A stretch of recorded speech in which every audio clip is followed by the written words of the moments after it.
The magic നോവലിലേക്ക് ഏവർക്കും സ്വാഗതം. Kamala ഗോവിന്ദൻ്റെ വാമം part 3. ഈ നോവൽ നിങ്ങൾക്ക് ഇഷ്ടമാകുന്നുണ്ടെങ്കിൽ ലൈക്ക് ചെയ്ത്, ഷെയർ ചെയ്ത്, സബ്സ്ക്രൈബ് ചെയ്ത് ഹൈപ്പും കൂടി ചെയ്യണേ. അമ്മ തിരിച്ച് അപ്പുറത്തേക്ക് പോയില്ലായിരുന്നോ? ഇവിടെ തന്നെ നിന്നെല്ലാം കേട്ടോ? ജയൻ ആകെ അങ്കലാപ്പിലായി. സുധ ആകെ വിളറി വിയർത്തുപോയി. എന്താടാ, നിന്റെ നാവിറങ്ങിപ്പോയോ? ഭാരതി അതേ നിലയിൽ നിന്നുകൊണ്ട് ചോദിച്ചു. പിന്തിരിയാനായിരുന്നില്ല ഭാവം. അമ്മ എന്തിനിപ്പോൾ ഇങ്ങോട്ട് വന്നു? ജയൻ നേരിടാൻ തന്നെ ഉറച്ചു. ഒരു യുദ്ധം കൂടാതെ ഇവിടെ നിന്ന് രക്ഷപ്പെടാമെന്ന് ആഗ്രഹിച്ചു. പക്ഷേ അത് നടപ്പില്ല. യുദ്ധം നടത്തിയേ പറ്റൂ. എനിക്ക് നിന്റെ അടുത്ത് വരാൻ സമയം നോക്കണമെന്നായോ? ഭാരതിക്ക് പുച്ഛം. നോക്കണം. ആ വാതിൽ അടച്ചിട്ടിരിക്കുകയായിരുന്നില്ലേ? ഈ മുറിയിൽ ഞാനും ഭാര്യ ഉണ്ടെന്നറിഞ്ഞിട്ട് യാതൊരു മര്യാദയുമില്ലാതെ അമ്മ എന്തിനീ വാതിൽ തുറന്നു? ഭാരതി ഒരു നിമിഷം സ്തംഭിച്ചുപോയി. മകന്റെ ചോദ്യത്തിലെ ശരി അറിയാഞ്ഞിട്ടായിരുന്നില്ല. മകൻ ഇങ്ങനെ ചോദിച്ചല്ലോ എന്ന് ഓർത്തപ്പോൾ ഒരു വെപ്രാളം. എടാ എടാ ഭാരതി പെട്ടെന്ന് ജയന്റെ അടുത്തേക്ക് നീങ്ങി. നിന്നെ ഞാൻ പോറ്റു വളർത്തിയതാ, അറിയോ നിനക്ക്? ഞാനാ നിന്നെ അനുസരണാശീലവും പഠിപ്പിച്ചേ, അല്ലേടാ? അടുക്കളയിൽ 100 കൂട്ടം പണികൾ കിടക്കുമ്പോൾ ഇവൾ ഈ മുറിയിൽ അടച്ചിരിക്കുന്നത് എന്തിനാടാ? അതും പട്ടാപ്പകല്. പട്ടാപ്പകലും നട്ട പാതിരയ്ക്ക് ഒരു പുരുഷന്റെ കൂടെ ഇരിക്കാൻ അവന്റെ ഭാര്യയ്ക്ക് അധികാരവും അവകാശവുമുണ്ട്. വേറെ വല്ലവരും ഈ മുറി വന്നോ? ജയൻ ആകെ കല്ലുതുള്ളി വിറച്ചു. അടുക്കളയിൽ പണിയുണ്ടെങ്കിൽ അത് അമ്മയ്ക്കായാലും ചെയ്യാം. എടാ എടാ ഭാരതിക്ക് കലി കൊണ്ട് കണ്ണ് കാണാൻ വയ്യാതായി. ഇതാണോടാ ഇവൾ ഓതി തന്നത്? ഓതി തരണ്ട, എനിക്ക് കണ്ണുണ്ട്, കാതുണ്ട്, ഒക്കെ അറിയുകയും ചെയ്യാം. കെട്ടിക്കാൻ പ്രായമായില്ലേ രാജിക്ക്? അടുക്കളപ്പണി അവളും ചെയ്യട്ടെ. ഓഹോ, അമ്മയും പെങ്ങളും കൂടി വെച്ച് വിളമ്പി രാജ്ഞി ഊട്ടാഞ്ഞിട്ടായിരിക്കും ഈ പൊറുപൊറുപ്പ്. എടാ, വർഷം 32 ഞാൻ ഈ അടുക്കളയിൽ നിരങ്ങിയവളാ. 4 മണിക്ക് എണീറ്റ് വയ്യെങ്കിലും ചോറ് വെച്ച് കാലമാക്കി പൊതി കെട്ടി നിനക്ക് തന്നു വിട്ടിട്ടുണ്ട്. ഇപ്പൊ വയ്യാണ്ടായപ്പോ ഇത്തിരി വിശ്രമിക്കാമെന്ന് കരുതിയപ്പോ ഞാൻ അടുക്കളയിൽ കയറണം, അല്ലേടാ? അമ്മയ്ക്ക് വയ്യെങ്കിൽ രാജിക്ക് ഇവളെ ഇത്തിരി സഹായിച്ചൂടെ? പെങ്ങളെ കണ്ടിട്ടാ നിനക്ക് കണ്ണുകടി, അല്ലേടാ? ഞാനും ആ പെണ്ണും നിനക്ക് ശല്യമായി, അല്ലേടാ? കുറെ വിഷം മേടിച്ച് ഞങ്ങൾക്ക് 2 പേർക്ക് ഒഴിച്ചു താടാ, ശല്യം തീരുമല്ലോ. അമ്മ എഴുതാപ്പുറം വായിക്കണ്ട. ഒരു വീട്ടിൽ ഒരാൾ മാത്രം കഷ്ടപ്പെടുക, മറ്റുള്ളവർ വെറുതെ ഇരിക്കുക, ഇത് എവിടുത്തെ ന്യായമാണ്? 1-2 ദിവസമല്ല, വർഷം 4ആയി ഞാനിത് കാണാനും സഹിക്കാനും തുടങ്ങിയിട്ട്. അമ്മ ഇത്രത്തോളം ക്രൂരമായി എൻ്റെ ഭാര്യയോട് പെരുമാറുമെന്ന് ഞാൻ കരുതിയിരുന്നില്ല. എന്നെ മകനായി സ്നേഹിക്കാൻ അമ്മയ്ക്ക് കഴിയുമെങ്കിൽ എന്തുകൊണ്ട് ഇവളെ അംഗീകരിക്കാൻ കഴിയുന്നില്ല? രാജിയെപ്പോലെ തന്നെ അമ്മ എന്തുകൊണ്ട് ഇവളെ കാണുന്നില്ല? രാജി എൻ്റെ മോളാടാ, ഞാൻ പെറ്റു വളർത്തിയതാണാടാ അവളെ. അതുപോലെ തന്നെ ഒരു സ്ത്രീ പെറ്റു വളർത്തിയതാണ് ഇവളെയും. നീ എന്നോട് ഒറ്റയ്ക്ക് പറയുവാണോ? എന്ന് തുടങ്ങി നിനക്ക് ഈ ഭാര്യാസ്നേഹം, പരാതിയും തർക്കുത്തരവും ഒക്കെ? ഇത്രയും നാൾ ഞാൻ പറയാതിരുന്നത് എൻ്റെ തെറ്റ്. ക്ഷമിക്കുകയും സഹിക്കുകയും ചെയ്തു. പരമാവധി ഇനി വയ്യ. ജയൻ തറപ്പിച്ചു പറഞ്ഞു. ഇപ്പോഴാ എൻ്റെ കണ്ണ് തുറന്നതെന്ന് തന്നെ കരുതിക്കോ. എന്നാൽ ഇനി മുതൽ നിന്റെ കെട്ടിയോളെ കെട്ടിപ്പിടിച്ച് ഞാൻ കടക്കാമടാ. ഭാരതി പരിഹസിച്ചു. അവൻ കണ്ണു തുറന്ന് കണ്ടുപോലും. വേണ്ട, കെട്ടിപ്പിടിക്കണ്ട. അമ്മയായി ജീവിച്ചാൽ മതി. അമ്മ അടുക്കള പണി ചെയ്യണ്ട, രാജിയും ചെയ്യണ്ട. പണി മുഴുവൻ സുധ ചെയ്തോളും. നിങ്ങൾക്ക് വിളമ്പിത്തരും, നിങ്ങളുടെ പാത്രം കഴുകിത്തരും, നിങ്ങളുടെ ഉടുതുണി കഴുകിത്തരും. നിങ്ങൾ ഒന്നു മാത്രം ചെയ്താൽ മതി. അവൾക്ക് ഇത്തിരി സ്വൈര്യവും സമാധാനം കൊടുക്കൂ. കുത്തുവാക്ക് പറഞ്ഞ് മുറിപ്പെടുത്താതിരിക്കുക. അവൾ എൻ്റെ ഭാര്യയാണെന്ന് നിങ്ങൾ അംഗീകരിക്കുക. ഈ വീട്ടിൽ ശമ്പളമില്ലാതെ പണിയെടുക്കുന്ന ഒരു വേലക്കാരിയോട് കാട്ടുന്ന അത്ര അവജ്ഞയും ശത്രുതയും കാട്ടാതിരിക്കുക. ഓഹോ, മകനമ്മയ്ക്ക് ലിസ്റ്റ് പ്രകാരം നിർദ്ദേശം തരികയല്ലേ? അതെ, ജയൻ ദൃഢമായി പറഞ്ഞു. നിന്റെ കെട്ടിയോളുടെ തനിനിറം ഇപ്പോഴാ പുറത്തായത്. കെട്ടിയോളുടെ തനിനിറമല്ല, അടക്കി വെച്ചിട്ടും പൊട്ടിത്തെറിക്കുന്നത് എൻ്റെ തനിനിറം തന്നെയാണ്. എനിക്ക് മടുത്തു. 7 മാസം ഗർഭിണിയാണിവൾ. എന്നിട്ട് ഇവളെ അമ്മ തീ വെച്ച് കൊല്ലാൻ നോക്കി. അവളുടെ വയറ്റിൽ കിടക്കുന്നത് എൻ്റെ കുട്ടിയാണ്. അതെങ്കിലും അമ്മ മറന്നുപോയത് കഷ്ടമാണ്. ജയന് സ്വയം നിയന്ത്രിക്കാൻ ഒട്ടും കഴിഞ്ഞില്ല. ഞാനും വയറ്റുകണ്ണിയായിരുന്നിട്ടുണ്ടടാ, പെറ്റിട്ടുമുണ്ട്. അതൊന്നും എന്നെ പഠിപ്പിക്കണ്ട. വയറ്റിൽ കൊച്ചുണ്ടെന്നും പറഞ്ഞ് അനങ്ങാതിരുത്തി വച്ച് വിളമ്പി കൊടുക്കാൻ ഞാൻ അവളുടെ ബാല്യക്കാരിയാണോ? ഭാരതി പൊട്ടിത്തെറിച്ചു. പിന്നെ അവൾ അമ്മയുടെ ബാല്യക്കാരിയാണോ? അവൾക്ക് പിന്നെ എന്തോന്നാ പണി? സുഖിക്കാൻ വന്നതാണോ ഇവിടെ? സുഖിപ്പിക്കാം. അതിനെന്തോന്നാ ഇങ്ങോട്ട് മുഴുപ്പിന് കൊണ്ടുവന്നേച്ചത്? ഓ, ദേഹം പൊന്നുകൊണ്ട് പൊതിഞ്ഞല്ലേ വന്നത്. പണമാണെങ്കിലോ പെട്ടി നിറച്ചും. നാണം കെട്ടവൻ. എടാ, നിനക്ക് നാണമുണ്ടോ? 8-10 പവന്റെ പൂത്താലിയും കൊണ്ട് വലിഞ്ഞു കയറി വന്നപ്പോ ഇതിൽ പാര ഇനിയൊരു ഉർവശി കിട്ടാനില്ല അവന്. എടാ, 1,00,000 രൂപ വരെ പറഞ്ഞതല്ലിയോടാ തൃക്കയിലെ ആ നാരായണൻകുട്ടിയുടെ മകൾക്ക്. ആണ്ടേ പൊന്ന്, എത്ര പവന്റെ ഇട്ട അവളെ കെട്ടിച്ചതെന്ന് നിനക്കറിയാവോ? കണ്ട് കൊതിക്കടാ. നാണം കെട്ടിട്ട് ബാക്കിയുള്ളവർക്ക് തല പൊക്കണ്ട. മകൻ എത്ര കിട്ടിയ സ്ത്രീധനം എന്ന് ചോദിച്ചവരോട് ഞാൻ എന്താ പറയുക? തോലി ഉരിഞ്ഞുപോയി, തോലി. 4 വർഷം കഴിഞ്ഞിട്ട് ഈ സ്ത്രീധന കണക്ക് അവസാനിക്കാറായില്ലേ? 40 വർഷം കഴിഞ്ഞാലും തീരില്ലടാ. എനിക്ക് മകൻ ഒന്നേ ഉള്ളൂ. അവന്റെ പെണ്ണ് ദേഹം നിറയെ പൊന്നുമായി വരുന്നത് കാണാനാടാ ഞാൻ കൊതിച്ചത്. ദേഹം നിറയെ പൊന്നുമായി വരുന്ന ഒരുവൾ അമ്മയ്ക്ക് അടിമപ്പണി ചെയ്യുമായിരുന്നോ? ജയൻ രോഷത്തോടെ ചോദിച്ചു. അടിമപ്പണിയോ? ഭാരതി കണ്ണു മിഴിച്ചു. അമ്മയ്ക്ക് ഞാൻ കൊണ്ടുവന്ന് തന്നിരിക്കുന്നത് ഒരു മരുമകളെയല്ല, അടിമയാണ്. കാലിനും കൈക്കും നാവിന് പോലും ചങ്ങലയിട്ടിരിക്കുന്ന അടിമേ. ജയന്റെ സ്വരം പതറിപ്പോയി. ഭാരതി നിന്ന് നിൽപ്പിൽ നെഞ്ചിൽ 4 ഇടി. എന്റെ ഭഗവതിയെ, ഞാൻ എന്തൊക്കെയാണ് ഈ കേൾക്കണേ? എന്റെ തല അങ്ങ് എടുത്തോണേ. എനിക്കിനി ജീവിക്കണ്ടായേ. ഒരക്ഷരം പോലും മറുത്തു പറയാതിരുന്ന ചെറുക്കനാണേ. അവന് എന്നാ കൂടോത്രം കൊടുത്തിട്ടാണോ ഇത്രയും മാറ്റിമറിച്ചത്? ഭാരതി വലിയ വായിലെ നിലവിളിച്ചു. കൈ വളരുന്നോ കാല് വളരുന്നോ എന്ന് നോക്കി ഞാൻ കാത്തിരുന്നതാണേ. ഭാരതി മുറിയിൽ നിന്ന് വരാന്തയിലേക്ക് ഇറങ്ങി. ഒരു മൂദേവി ഇവിടെ വലത് കാല് വെച്ച് വന്നതോടെ ഈ വീടിന്റെ ഐശ്വര്യം അപ്പാടെ കെട്ടതാണേ. എന്റെ ചെറുക്കനെ ഇവള് വശീകരിച്ച് ഓതി ഓതി ഇത്രയും ആക്കിയേ. എനിക്കിനി ആരുണ്ടേ? അമ്മയൊന്നും മിണ്ടാതിരിക്കുന്നുണ്ടോ? ജയൻ ഭാരതിയുടെ പിന്നാലെ വരാന്തയിലേക്ക് ഇറങ്ങി. ഭാരതി അത് കേട്ടതായി ഭാവിച്ചില്ല. എനിക്കും എൻ്റെ പെണ്ണിനും ഒരു ഗതിയും ഇനിയില്ലേ? വരാന്തയിൽ കിടന്നിരുന്ന ഒരു ടീപ്പോ ജയൻ പൊക്കി ഉയർത്തി സിമന്റ് തറയിൽ ആഞ്ഞടിച്ചു. ടീപ്പോയി കാലൊടിഞ്ഞ് താഴെ. ഭാരതി മകനെ തുറിച്ചു നോക്കി. എന്നെ തല്ലുന്നതിന് പകരമാടാ അല്ലേടാ? ഭാരതി ചോദിച്ചു. എങ്ങനെ എടുത്താലും എനിക്കൊരു ചുക്കുമില്ല. ഇങ്ങനെയുണ്ടോ സ്ത്രീകൾ ഭൂമിയിൽ? അമ്മയാണ് പോലും. കാൽ കാശിന് ഗതിയില്ലാത്തടുത്തുനിന്ന് വന്ന ഒരുത്തിക്ക് വേണ്ടിയാ നീ തള്ളെ കൊല്ലാൻ നോക്കുന്നത് അല്ലേ? ഭാരതി ചീറി. അവൾ 10 പവന്റെ ആഭരണമേ കൊണ്ടുവന്നോളൂ. കാൽ കാശിന് ഗതിയില്ലാത്തടുത്തുനിന്നും ആ വന്നതും. സമ്മതിച്ചു. അമ്മയ്ക്കൊരു മകളില്ലേ? എത്ര പവൻ ഉണ്ടാക്കി വെച്ചിട്ടുണ്ട് കെട്ടിക്ക്? പറയ്. ജയൻ സഹി കെട്ട് ചോദിച്ചു പോയി. ഏടാ, നീ എന്താടാ പറഞ്ഞത്? 25 പവന്റെ ആഭരണം ഞാൻ എൻ്റെ പെണ്ണിന്റെ പേർക്ക് കരുതിയത് ആയിരുന്നല്ലോടാ. ഒക്കെ വിറ്റുമുടിപ്പിച്ചല്ലേ നിനക്ക് ജോലി വാങ്ങി തന്നത്? ഭാരതി ചീറി. അതെ, 25 പവൻ വിറ്റു. സമ്മതിച്ചു.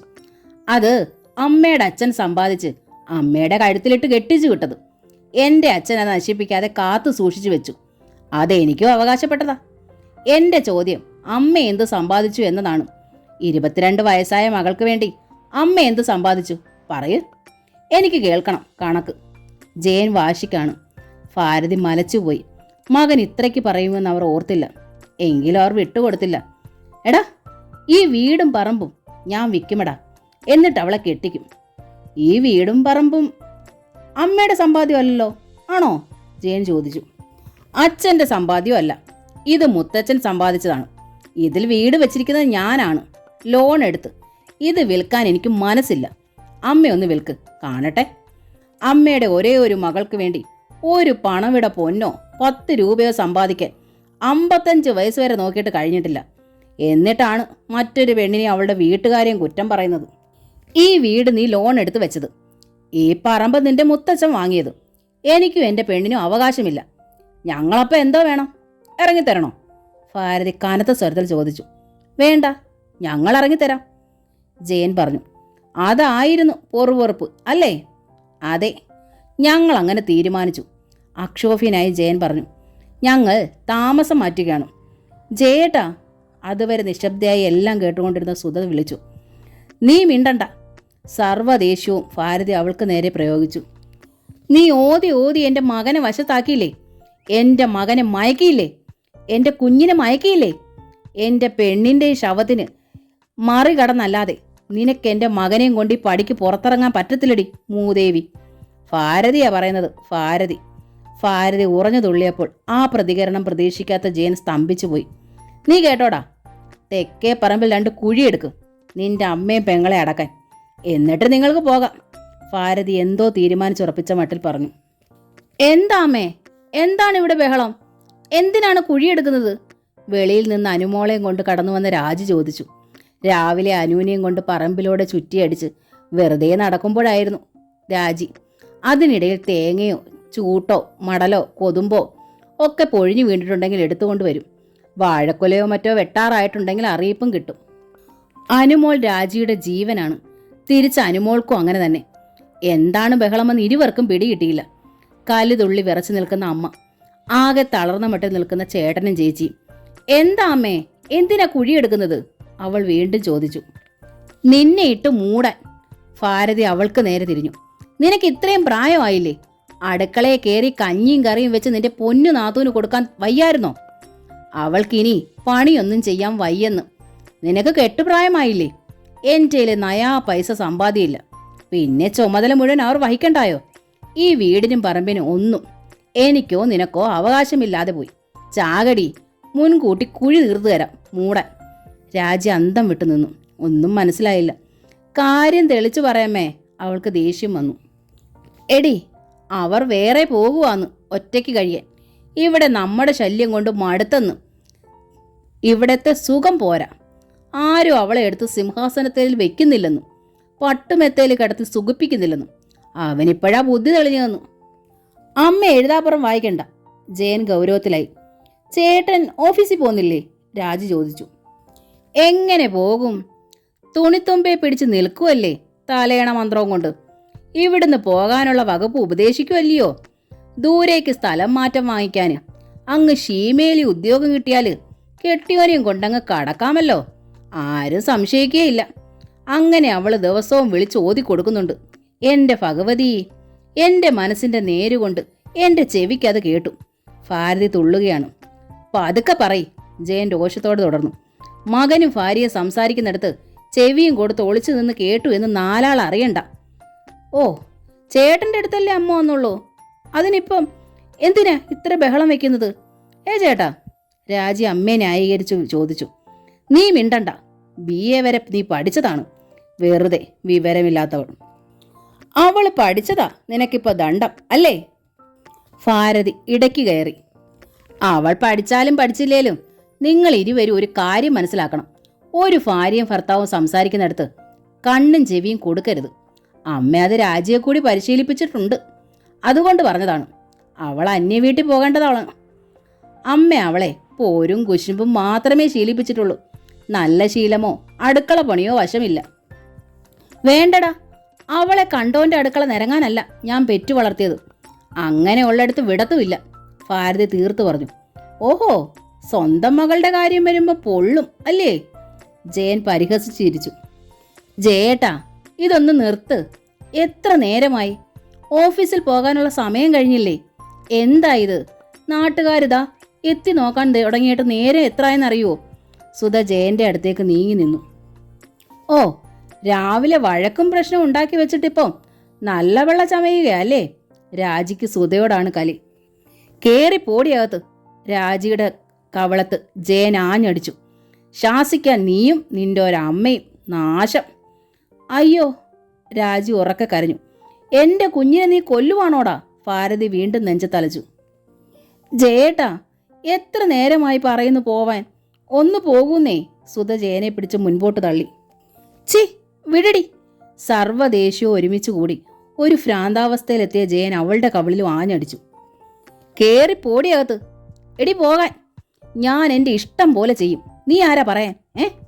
നീ ആരാ പറയാനെന്ന്? മേശപ്പുറത്ത് ഒരുക്കി വെച്ചിരുന്ന പൊതിച്ചോറ് എടുത്ത് മുറ്റത്തെ കാഞ്ഞെറിഞ്ഞു. ചോറ് മുറ്റത്ത് ചിതറി. വരാന്തയിൽ കിടന്നിരുന്ന കസേര ഒന്നെടുത്ത് അടുത്തതിനിട്ട് ആഞ്ഞടിച്ചു. തകരട്ടെ, എല്ലാം തകരട്ടെ. ആൻറ്റി കരയുന്നു, അച്ചമ്മ കരയുന്നു, അച്ഛൻ അമ്മയ്ക്കിട്ട് അടിക്കുന്നു, കസേര തല്ലി പൊട്ടിക്കുന്നു. ഒക്കെ കൂടി കണ്ടപ്പോൾ അനു ഭയന്ന് അലറി. അവൾ കാറിക്കരഞ്ഞു. ആരും അവളെ ശ്രദ്ധിച്ചില്ല.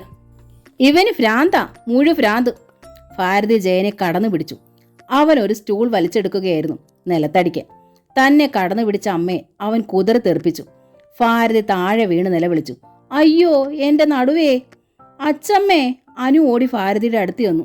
പോകുന്നുണ്ടോ അസത്തെ? അല്ലെങ്കിൽ ഞാനൊരു വീക്കങ്ങ് തരും. കിടന്ന കിടപ്പിൽ ഭാരതി കുഞ്ഞിൻ്റെ നേരെ ചീറി.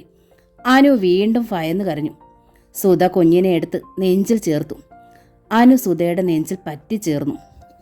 സ്റ്റൂളും നിലത്തടിച്ചതോടെ ജയൻ മുറ്റത്തേക്കിറങ്ങി. കണ്ണിൽ കണ്ടതെല്ലാം വലിച്ചു ദൂരേക്കെറിഞ്ഞു. തട്ടിത്തെറിപ്പിച്ചു. ഒടുവിൽ സ്കൂട്ടറിനടുത്തെത്തി. അത് സ്റ്റാർട്ട് ചെയ്തു. മുറ്റത്ത് നിന്ന് ആ സ്കൂട്ടർ വെടിയുണ്ട പോലെ പാഞ്ഞു പോകുന്നത് കണ്ടപ്പോൾ സുധ നെഞ്ചിൽ കൈവച്ചു. എരിയുന്ന അഗ്നിയാണോ സ്കൂട്ടറിന് മുന്നിലിരിക്കുന്നതെന്ന് അവൾക്ക് തോന്നി. ഇത്രയും സംസാരം അമ്മയും മകനും തമ്മിൽ നടക്കുന്നത് ആദ്യമായിട്ടായിരുന്നു. ഇത്രയും ദേഷ്യം ഉള്ളിലൊതുക്കി ഇക്കാലം അത്രയും ജയേട്ടൻ എങ്ങനെ കഴിഞ്ഞുകൂടി? സുധയ്ക്ക് വല്ലാത്ത അമ്പരപ്പ് തോന്നി. അമ്മേ! അനു വിളിച്ചു.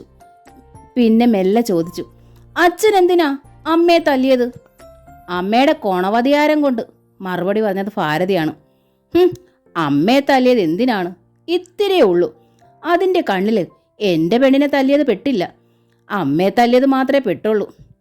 അത് കുഞ്ഞല്ലേ അമ്മേ? എന്തിനാ കുഞ്ഞിനെ പറയുന്നത്? സുധ ചോദിച്ചു പോയി. കുഞ്ഞായാലും വിത്ത് നിന്റേതല്ലേ? നല്ല തിരിച്ചറിവും വേറുകൃത്യമുണ്ട്. രാജിക്ക് കൊച്ചെന്ന് വെച്ച ജീവന. ഒരാങ്ങളെയല്ലേ ഉള്ളൂ. അവൻ്റെ സന്താനമല്ലേ എന്ന് അവള് കരുതി. അതിനും അത് തിരിച്ചറിയത്തില്ല. അസത്ത്. അമ്മയെ തല്ലിയതേ കണ്ടുള്ളൂ. അച്ചമ്മ ചീത്ത, അച്ചമ്മ ചീത്ത. സുധയുടെ നെഞ്ചിലിരുന്ന അനു വിളിച്ചു പറഞ്ഞു. ഭാരതിയെ കൊഞ്ഞനം കാട്ടുകയും ചെയ്തു. അതെ, അച്ചമ്മ ചീത്തയാ. എല്ലാം കൊണ്ട് നിന്റെ അമ്മ നിന്നെ അങ്ങനെ ധരിപ്പിച്ചു വച്ചിരിക്കുന്നത്. പിന്നെ പറയുന്നേ എന്തിനാ? ഭാരതി കുത്തുവാക്ക് പറഞ്ഞു. സുധയ്ക്ക് സഹിച്ചില്ല. അനുവിനെ താഴേക്ക് ഇറക്കി നിർത്തിയിട്ട് കുഞ്ഞി തുടയിൽ ഞാൻ അടിച്ചു. പറയുമോടി അങ്ങനെ? ഇനി പറയുമോന്ന്? ആരാടി നിനക്കിങ്ങനെയൊക്കെ പറയാൻ പറഞ്ഞു തന്നത്? കൊന്നു കളയും ഞാൻ. കുഞ്ഞു വായ പിളർത്തി കരഞ്ഞുകൊണ്ട് സുധയെ വട്ടം പിടിച്ചു. സർവ്വദേഷ്യവും സങ്കടവും തീർക്കാനെന്ന വണ്ണം സുധ വീണ്ടും അനുവിനെ പിടിച്ചടർത്തി മാറ്റി നിർത്തിയിട്ട് അടി തുടർന്നു. എന്താ ഇത്? ആ കുഞ്ഞിനെ കൊല്ലുവോ? രാജി ഇടയിൽ കയറി അനുവിനെ വാരിയെടുത്തു. കൊല്ലും. കൊന്നാലെന്താ? അതിൻ്റെ വായിന്ന് വന്നത് കേട്ടില്ലേ? ഞാൻ പറഞ്ഞു കൊടുത്തിട്ടാണെന്ന് വ്യാഖ്യാനവും. സുധയ്ക്ക് സങ്കടം വന്നു. എന്നെ തല്ലുന്നതിന് പകരം കൊച്ചിനെ തല്ലുന്നു. എനിക്കെന്താ പറ്റി? ഭാരതി വെട്ടിത്തിരിഞ്ഞു. മറ്റുള്ളവരോടുള്ള ദേഷ്യം കുഞ്ഞിനോടാ തീർക്കുന്നത്, രാജി അമർഷത്തോടെ പറഞ്ഞു. അവൾക്ക് ഭ്രാന്താടി, അല്ലാതെന്താ? ഭാരതി നിസ്സാരമായി പറഞ്ഞു. പട്ടിണി കോലം തിരിഞ്ഞു കിടന്നതല്ലേ? ഇവിടെ വന്ന് തിന്നു കൊഴുത്തപ്പം ഭ്രാന്ത് എടുത്തോണ്ടിരിക്കുക. 3 നേരം ശരിക്ക് ആഹാരം കഴിച്ച് തന്നെ ഞാനും വളർന്നത്. കൂലിപ്പണിക്കാരാണെങ്കിലും ഞങ്ങൾ അത്ര പട്ടിണിക്കാരൊന്നുമല്ല. പട്ടിണി കിടന്നിട്ടുണ്ടെങ്കിൽ ഇവിടെ വന്നേ പിന്നെയാണ്. ഇല്ലാഞ്ഞിട്ടല്ല, നിങ്ങളുടെയൊക്കെ കുത്തുവാക്കും വീർത്ത മുഖവും അസഹ്യമാകുമ്പോൾ വിശപ്പ് കെട്ടിട്ട്. സുധയെ അല്പം ധൈര്യവതിയായി. ജയൻ അത്രയും പറഞ്ഞിട്ട് പോയതിൻ്റെ ധൈര്യം. അമ്മ ചീത്ത, അമ്മ ചീത്ത. അനു ഇടയ്ക്കിടെ സുധയ്ക്ക് നേരെ വിരൽ ചൂണ്ടി. അത് പക്ഷെ ആരും ശ്രദ്ധിച്ചില്ല. ആ കുഞ്ഞിൻ്റെ സങ്കടമോ വിചാരഗതികളോ അവിടെ ആരിലും ഒരു വികാരം ഉളവാക്കിയില്ലാത്ത രംഗമാണത്. ഓ, എന്നാല് എടുത്ത തീരുമാനം നടപ്പിലാക്കിക്കോ, രാജി പരിഹസിച്ചു. വേറെ പോകാനല്ലേ തീരുമാനം? പൊയ്ക്കോളൂ. എന്നിട്ട് പട്ടിണിയൊക്കെ മാറ്റി ആഹാരം കഴിക്കി. വിശപ്പുണ്ടായി തടി നന്നാവട്ടെ. സുധ രാജിയെ തുറപ്പിച്ചു നോക്കി. നോക്കി പേടിപ്പിക്കുകയൊന്നും വേണ്ട. ആങ്ങളെ നാത്തൂനും ഇല്ലാന്ന് വെച്ച് ഞാൻ എന്താ മരിക്കാൻ പോകുമോ? ഒന്നുമില്ല, ജീവിക്കും. അതേക്കുറിച്ച് ഓർത്ത് വിഷമിക്കണ്ട. ട്രാൻസ്ഫർ വാങ്ങിയോ പോവുകയോ ഇഷ്ടം പോലെ ആകാം. ആരാ പിടിച്ചു കെട്ടിയിരിക്കുന്നത്? സുധ മടുത്തു. അകത്തേക്ക് മെല്ലെ വലിഞ്ഞു. അവൾ വാതിലുമടച്ചു. പുറത്ത് രാജിയുടെ സ്വരം ഉയർന്നു. ആരുമില്ലാത്തവർക്ക് തുണ ദൈവം തന്നെ ഉണ്ടാകും. എൻ്റെ അമ്മ ഒന്നും സമ്പാദിച്ചിട്ടില്ലെങ്കിൽ എനിക്ക് കല്യാണം വേണ്ട. ഞാൻ ഇവിടെ നിൽക്കും. എന്നാലും കഴുത്തിലാകെ 10 പവൻ്റെ ആഭരണവും ബാക്കി പൊലിപ്പിച്ച് മുക്കുകൊണ്ടവും ചേർത്ത് ഞാൻ അന്യൻ്റെ വീട്ടിൽ പോകൂല. എനിക്കത്ര തൊലിക്കട്ടിയില്ല. ഒരു കൂലിപ്പണിക്കാരൻ്റെ 4 പെൺമക്കളിൽ മൂത്തവളായി ജനിച്ചു പോയതിൽ സുധ അന്നും ശപിച്ചു. എന്നെ എന്തിനായിട്ടാ വീട്ടിലേക്ക് കെട്ടിച്ചയച്ചു? സ്വന്തം വീട്ടിൽ ചെല്ലുമ്പോഴൊക്കെ സുധ നെഞ്ചു പൊട്ടി ചോദിച്ചിട്ടുണ്ട് അച്ഛൻ്റെ മുൻപിൽ. നാരായണൻകുട്ടി സങ്കടത്തോടെ മകളെ നോക്കും. ഒരു ഉദ്യോഗസ്ഥൻ, മിടുമിടുക്കൻ, സൽസ്വഭാവി, സ്ത്രീധനം ഒന്നും വേണ്ട, കൊടുക്കുന്ന പൊന്നുമതി. ഏതച്ഛൻ വേണ്ടാന്ന് വെക്കും അത്തരം ഒരാലോചന? നാരായണൻകുട്ടിക്ക് അബദ്ധം പറ്റിയതോ അങ്ങനെ തന്നെ. മകൾ സുഖമായി ജീവിക്കട്ടെ എന്ന് അച്ഛൻ കരുതി. തൻ്റെ മകൾ നരകത്തിയിലാണ് ചെന്ന് വീണിരിക്കുന്നതെന്ന് മുക്കുപണ്ടത്തിൻ്റെ കേസ് പറഞ്ഞ് അന്ന് ഭാരതി ആക്ഷേപിച്ചു. അമിതമായി. യഥാർത്ഥത്തിൽ മുക്കുപണ്ട ഇട്ടുകൊള്ളാൻ നിർദ്ദേശിച്ചത് ജയനാണ്. അമ്മയോ കേൾക്കെ ജയൻ അത് പറയാൻ വയ്യ. എല്ലാം ഓർത്തോർത്ത് കിടന്ന് അവൾ ഏറെ കരഞ്ഞു. താനിപ്പോൾ കരയേണ്ട സമയമല്ല എന്നവൾ മറന്നു കഴിഞ്ഞിരുന്നു. ഏറെ കരഞ്ഞപ്പോൾ തെല്ല ആശ്വാസമായി. വാതിൽ തുറന്ന് വാതിക്കലെത്തിയപ്പോൾ അനു ഓടി വന്നു. അവളെ വാരിയെടുത്ത് ഉമ്മ വെച്ചു. അമ്മച്ചി പൊന്നുമോളെ ഒത്തിരി തല്ലി അല്ലേ? ശരീരത്താകെ തലോടി. ഞാൻ അച്ഛൻ വരുമ്പോൾ പറഞ്ഞു കൊടുക്കും. അനു ചുണ്ടുവിരൽ ഉയർത്തിക്കാട്ടി. അപ്പോൾ അച്ഛൻ എന്നെ അടിക്കൂല്ലേ? എന്നാ വേണ്ട, പറയത്തില്ല. അനു സമ്മതിച്ചു. സുധ മകൾക്ക് 100 ഉമ്മ നൽകി സാന്ത്വനിപ്പിച്ചു. ഭാരതിയോ രാജിയോ അവളോട് മിണ്ടിയില്ല. അവളും മിണ്ടിയില്ല. സുധ ആഹാരം കഴിച്ചില്ല. അവർ കഴിച്ചോ എന്ന് ശ്രദ്ധിച്ചതുമില്ല. ആദ്യമായിട്ടായിരുന്നു അങ്ങനെ. അനുവിനെ ചോറുരുട്ടി, പാല് കൊടുത്തു, പഴവും ബിസ്ക്കറ്റും കൊടുത്തു. സന്ധ്യയ്ക്ക് മുമ്പേ ജോലിയൊക്കെ തീർത്തു. ജോലി തീർന്നാലും അവൾ അടുക്കളയ്ക്കുള്ളിൽ തന്നെ ഒതുങ്ങുകയാണ് പതിവ്. പതിവിന് വിപരീതമായി സുധ ഇത്തിരി പൗഡർ മുഖത്ത് പൂശി, ഒരു പൊട്ടു തൊട്ടു. അനുവിനെ ഉറക്കാനെന്ന വ്യാജേന അവളെ തോളിലിട്ട് മുറ്റത്ത് ഉലാത്തി. രാവിലെ ഒരിറ്റ് സ്നേഹം ജയൻ അവൾക്കായി ഇറ്റിച്ചു കൊടുത്തതിൻ്റെ ഓർമ്മ. അവൻ്റെ മുഖത്ത് തെളിഞ്ഞു കണ്ട സ്നേഹത്തിൻ്റെ ശിഖ. ആ ശിഖ അവൾക്കും ധൈര്യം നൽകി. സന്ധ്യ കഴിഞ്ഞു. ഇതാരെ കാണിക്കാനാ ഈ ഉലാത്തല്? ഭാരതി അകത്ത് നിന്ന് ആരോടെന്നില്ലാതെ പറഞ്ഞു. എന്നാ ഭാവിച്ചോണ്ടാണോ? അയലക്കത്തൊക്കെ ആണുങ്ങളുണ്ട്, കണ്ടോട്ടെന്ന് കരുതിയിട്ടാണോ? വാ, മോറും വെളുപ്പിച്ച് പൊട്ടും കുത്തി. ആഹാ, ഇനി എന്തോന്ന് വേണം? പൂമുഖത്തല്ലേ ഉലാത്തല്? രാജകന്യകമാർ നാണിക്കും, രാജകന്യകമാർ. സുധ മിണ്ടിയില്ല. കുഞ്ഞുറങ്ങിയപ്പോൾ അകത്ത് കിടത്തി. പിന്നെയും തിരിച്ചു വന്ന് വരാന്തയിൽ പടിക്കലേക്ക് കണ്ണും നട്ടിരുന്നു. ഇന്നലത്തെ പോലെ ഇന്ന് നേരത്തെ വന്നാലോ? ഒരാശ, നേരിയൊരു പ്രതീക്ഷ. അതോ രാവിലത്തെ ശൗര്യം തീർന്നിട്ടുണ്ടാവില്ലേ? പതിവ് പോലെ മദ്യപിച്ചായിരിക്കുമോ വരവ്? വേറെ താമസിക്കാമെന്ന് പറഞ്ഞ ആ സ്നേഹം, ആ മനസ്സ് മാഞ്ഞുപോയോ? എടി, നീ എന്നാ ഭാവിച്ചാ? ആരെ കാത്തിരിക്കുവാടി? ഭാരതിക്ക് അവളുടെ കാത്തിരിപ്പ് ഒട്ടും സഹിച്ചില്ല. എടി, അകത്ത് കയറി പോവാൻ. സുധ തിരിഞ്ഞു നിന്നു. അവൾക്ക് വല്ലാത്ത സങ്കടവും ദേഷ്യവും വന്നു. എങ്കിലും മിണ്ടിയില്ല. നോക്കി പേടിപ്പിക്കുവാണോടി? സുധ അടുക്കളയിലേക്ക് കയറി. ഭാരതിക്ക് സമാധാനമായി. സുധയ്ക്ക് പകരം ഭാരതി നടയിലിരുന്നു. സമയം കടന്നുപോയി. 10, 10:30. ഇവൻ എവിടെ പോയി കിടക്കുക ഈ മുതുപാതിരായിട്ടും? അരിശത്തോടെ പറഞ്ഞു ഭാരതി അകത്തേക്ക് കയറി വാതിലടച്ചു. സ്കൂട്ടറിന്റെ ശബ്ദം കേൾക്കുമ്പോൾ വരാനായിരിക്കും. സുധ അടുക്കളയിൽ നിന്നിറങ്ങി നടയിലിരുന്നു ആശ്വാസത്തോടെ. തെല്ലിട കഴിഞ്ഞവൾ മുറ്റത്തേക്കിറങ്ങി. വല്ലാതെ ഉള്ളു കത്തുന്നു. ഭയം ഉള്ളിൽ നുരയുന്നു. എന്തേ ജയേട്ടൻ വരാത്തത്? എന്തു പറ്റി? കാത്തിരിക്കാൻ ആദ്യമായി കിട്ടിയ അവസരമാണ്. സുധയുടെ നെഞ്ചിടിച്ചു. ഈ കാത്തിരിപ്പ് നിഷ്ഫലമാകുമോ? അയ്യോ ദൈവമേ! അവൾ നെഞ്ചിൽ കൈവച്ചു. അമ്മയും രാജി ഉറങ്ങിക്കഴിഞ്ഞു. ഇരുവരുടെയും മുറികളിലെ ലൈറ്റ് അണഞ്ഞിട്ട് വളരെ നേരമായി. മുറിക്കകത്തേക്ക് കയറുക പോയിട്ട് മുറ്റത്ത് നിന്നുപോലും മാറാൻ സുധ ഭയന്നു. എന്തേ ജയേട്ടൻ ഇത്ര വൈകുന്നു? ഇങ്ങനെ പതിവില്ല. എത്രയായാലും 9:30, അതിലധികം വൈകാറില്ല. വിവാഹത്തിന് മുമ്പ് എന്ന് സന്ധ്യയ്ക്ക് മുമ്പ് ജയൻ എത്തുമായിരുന്നു. ബാങ്കിൽ നിന്ന് ഇറങ്ങുമ്പോൾ 5, 5:15 ആകും. കൂട്ടുകാർ കൂടി അല്പസമയം കറങ്ങും, പിന്നെ വീട്ടിലേക്ക്. സന്ധ്യയ്ക്ക് മുൻപ് എത്താം. അങ്ങനെയായിരുന്നു അമ്മ നിഷ്കർഷിച്ചിരുന്നതും. പക്ഷേ വിവാഹം കഴിഞ്ഞതോടെ മകൻ സന്ധ്യയ്ക്ക് മുമ്പ് വീട്ടിലെത്തുന്നത് അമ്മയ്ക്ക് കണ്ടുകൂടാതായി. മകൻ മുറിക്കുള്ളിലും ഇടയ്ക്കിടെ അടുക്കള വാതിക്കലും ഒക്കെ എത്തുന്നത് അമ്മയ്ക്ക് സഹിക്കാതായി. കലിയായി. എടാ ജയ, നീ എന്തിനാ സന്ധ്യയ്ക്ക് മുമ്പ് ഇവിടെ വരുന്നത്?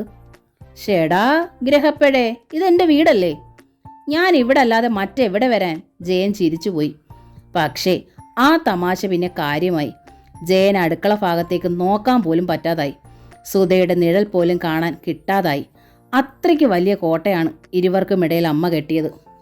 നാട്ടുകാർ പറയുമേടാ, നീ അച്ചിയുടെ മുഖത്ത് നോക്കി കുത്തിയിരിപ്പാണെന്ന്. ഓരോരുത്തർ ചോദിക്കുന്നു. നീ ഒരാണല്ലേ, പുറത്തോട്ടിറങ്ങിക്കോടാ കോന്ത. ഞായറാഴ്ച പോലും അമ്മ സ്വൈര്യം കൊടുക്കാതായി. വഴക്കൊഴിവാക്കാൻ ജയൻ എല്ലാം അടക്കി പിടിച്ചനുസരിച്ചു. എങ്ങോട്ടെങ്കിലും പോയി കളയും. സന്ധ്യയ്ക്ക് മുമ്പ് വീട്ടിലെത്താതിരിക്കാൻ പരമാവധി ശ്രമിച്ചു. കൂട്ടുകാരുമായി ചുറ്റിക്കറങ്ങി 8, 8:30 ആ കറക്കത്തിനിടയിലാണ് ജയൻ മദ്യപിക്കാൻ ശീലിച്ചത്. മിക്കപ്പോഴും അതുണ്ടാകും. വെറുതെ കറങ്ങി നടക്കുന്നതിൽ എന്താ ഒരു രസം? ഏതെങ്കിലും ബാറിൽ കയറിയിരിക്കും നേരം പോക്കിന്. അല്പം കഴിക്കും. ചില ദിവസം അധികമാകും. അന്ന് ഭാരതി ബഹളമുണ്ടാക്കും. എൻ്റെ ചെറുക്കൻ കല്യാണത്തിന് മുമ്പ് ഒരു തുള്ളി മദ്യം മണത്തിട്ട് പോലുമില്ല. ഓരോ പിശാചുകൾ കുടുംബത്ത് കയറിയാൽ കുടിക്കാത്തവരും കുടിച്ച് നശിക്കും. മദ്യപിച്ച് വന്നുറങ്ങുന്ന രാവിന്റെ അന്ത്യത്തിൽ ഉറങ്ങാതെ അകത്ത് കിടന്ന് സുധ കരയും. ചിലപ്പോൾ അവൻ ഉണരും മുമ്പ് തന്നെ അടുക്കളയിലേക്ക് പോരേണ്ടതായി വരും. 4 മണിക്ക്. അതിനു മുമ്പ് അവൻ ഉണർന്നാൽ അവൾ ആദ്യമൊക്കെ കരഞ്ഞ് സങ്കടം പറയാറുണ്ടായിരുന്നു.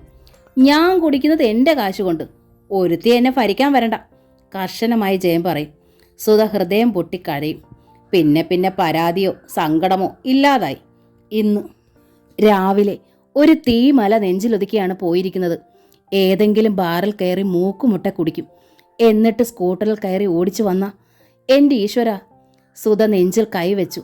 ഒരാപത്തും കൂടാതെ എൻ്റെ പൊന്നിനെ എൻ്റെ മുൻപിൽ കൊണ്ടുതരണേ. രാവേറെയായി. ആരോടാണ് പറയുക? ആരോടാണ് അന്വേഷിക്കുക? എങ്ങോട്ടാണ് പോവുക? മുറ്റത്ത് ലൈറ്റുണ്ട്, പോരാഞ്ഞിട്ട് നിലാവുമുണ്ട്. സുധ മെല്ലെ നടന്നു ഗേറ്റിങ്കലേക്ക്. ദൂരെ ദൂരേന്ന് ആ സ്കൂട്ടറിന്റെ ശബ്ദം കേൾക്കാനുണ്ടോ?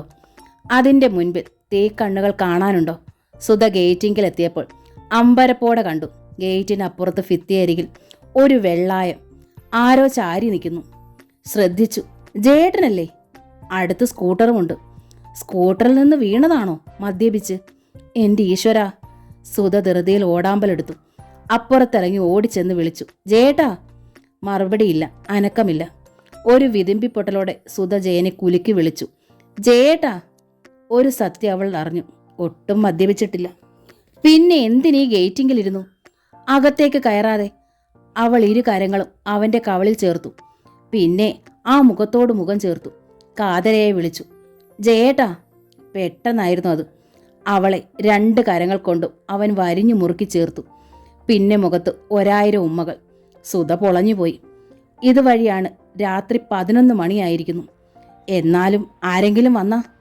വിടൂ ജേട്ടാ, എന്താണ് ഈ കാണിക്കുന്നത്? നമുക്കകത്തു പോകാം. എന്തേ ഇവിടെ ഇരുന്നത്? വെറുതെ ജയൻ അവളെ വിട്ടില്ല. ഞാൻ എത്ര മണിക്കൂറായി മുറ്റത്ത് നിൽക്കുന്നു. എന്നെ കണ്ടില്ലായിരുന്നോ? കണ്ടു. എന്നിട്ടും ഇവിടെ ഇരുന്നേ എന്തിനാ? നിന്നെ കാണാൻ. ജയന്റെ സ്വരം ആർദ്രമായി. അവൾ പകച്ചു നോക്കി. അവൻ അപ്പോഴും പിടിവിട്ടില്ല. ഞാൻ നിന്നെ തല്ലി. രാവിലെ എനിക്ക് നിന്റെ അടുത്ത് വരാൻ കഴിഞ്ഞില്ല. കുമ്പസാരം പോലെയായിരുന്നു ആ സ്വരം. ജേട്ടൻ ആദ്യമായിട്ടല്ലോ എന്നെ തല്ലുന്നത്? സുധ ചോദിച്ചു. ആദ്യമായിട്ടല്ല. ജയന്റെ സ്വരം താഴ്ന്നു.